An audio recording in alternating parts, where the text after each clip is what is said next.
That's exactly how that mob behaves. You will only speak freely if it passes our definition of progressive opinion. What rot. This is none other than Rowan Atkinson destroying the woke culture, and his view on free speech goes far beyond our expectations.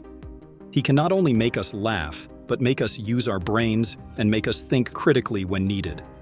But what made him comment on the highly debated and sensitive topic of these days?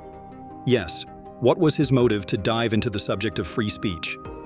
Let us find out together. Do you worry about where comedy is going? Not greatly, because it's a cyclical thing. You know, 1 minute, certain jokes or certain attitudes and outlooks are just out of fashion. And in the end, the whole point of a joke is to entertain people. And if people are not entertained, then you haven't, fulfilled your brief. And well, he is making firm statements about comedy's purpose and how important free speech is here, guys. Like he said, the purpose of the joke is to make people laugh. If it fails, then that joke has no purpose. You can't say anything and say that it is a joke. You need to consider the situation and the timing. You might not believe it when I say this, but this was said by our Mr. Bean guys.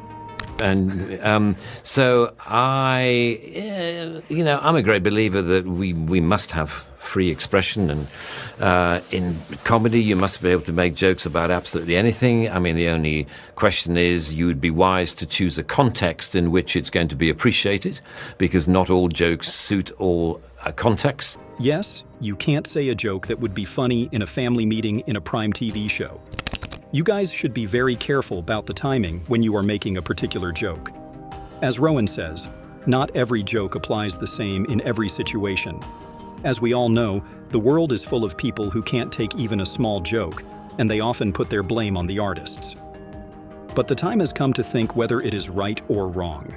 I'm a great believer that we must have free expression, and in comedy you must be able to make jokes about absolutely anything. I mean, the only question is you would be wise to choose a context in which it's going to be appreciated. You make a joke, you make a television show, whatever it is, if people are offended, that's their problem. Well, according to Rowan, artists should never apologize for creating or saying a joke.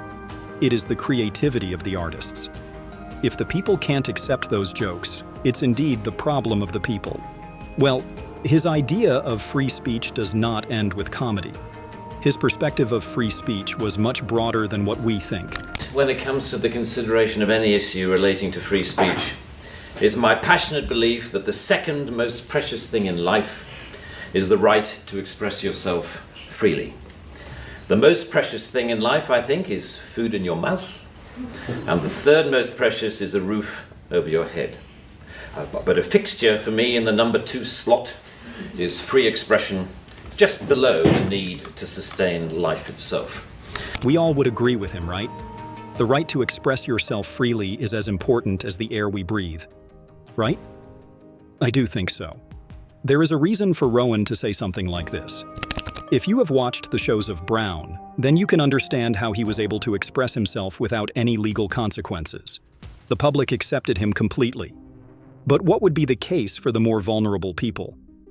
This is where Rowan's concerns lie, guys. Personally, I suspect highly unlikely to be arrested for whatever laws exist to contain free expression because of the undoubtedly privileged position that is afforded to those of a high public profile.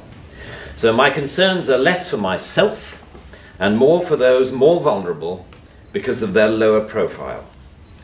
Like the man arrested in Oxford for calling a police horse gay. Or the teenager arrested for calling the Church of Scientology a cult. Or the cafe owner arrested for displaying passages from the Bible on a TV screen. Yes, he wants all those people to have the freedom to express everything without any hindrance. He believes that the right to free expression is a basic right that everyone must have.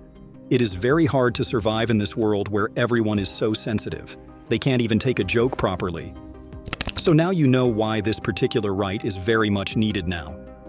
The ideas or the truths that are thrown in front of us by Rowan are really awakening. The people right now are just pretending that they can't take any sarcasm. It's like everyone is so focused on pleasing others. People overreact when they hear something offensive and act like that particular person has done some criminal acts. This needs to be changed. The world should become more stronger, and they should be able to take every sarcasm in that sense. Instead of complaining about silly things, people should develop that quality that would make them immune from all negative thoughts. Rowan says, "If we really want a world that can handle tough ideas, we need to stop hiding from them and start listening, even if it makes us squirm a little." You know, the freedom to be inoffensive is no freedom at all. The repeal of this word in this clause will be only a small step, but it will, I hope, be a critical one in what should be a longer-term project to pause and slowly rewind a creeping culture of censoriousness. It is a small skirmish in the battle, in my opinion, to deal with what Sir Salman Rushdie refers to as the outrage industry. Self-appointed arbiters of the public good, encouraging media-stoked outrage to which the police feel under terrible pressure to react. A newspaper rings up Scotland Yard. Someone has said something slightly insulting on Twitter about someone who we think a national treasure. What are you going to do about it? And the police panic and they scrabble around and then grasp the most inappropriate lifeline of all, Section 5 of the Public Order Act, that thing where you can arrest anybody for saying anything that might be construed by anyone else as insulting. You know, they don't seem to need a real victim. They need only to make the judgment that somebody could have been offended if they had heard or read what has been said. The most ludicrous degree of latitude. The outrage industry is getting out of hands by each passing day. Even the officers are really pressurized to make decisions even for minor complaints by the people. The main reason, indeed, is the mindset of the people now. They are not strong enough to face anything. In reality, no one would have been actually harmed, but the people would be so offended and make all the moves to make sure that the other party suffers. The world is becoming more sensitive every day. People are quick to take offense, even over harmless jokes. Rowan believes this is dangerous for free speech. What do you think about this, guys? Do you agree with the statements made by Rowan Atkinson? Let us know your thoughts and perspectives in the comment section. If you enjoyed watching this video and believe in the importance of free speech in this society just like Rowan, then make sure you show us your love by giving us a thumbs up. For more similar content, don't forget to subscribe to the channel.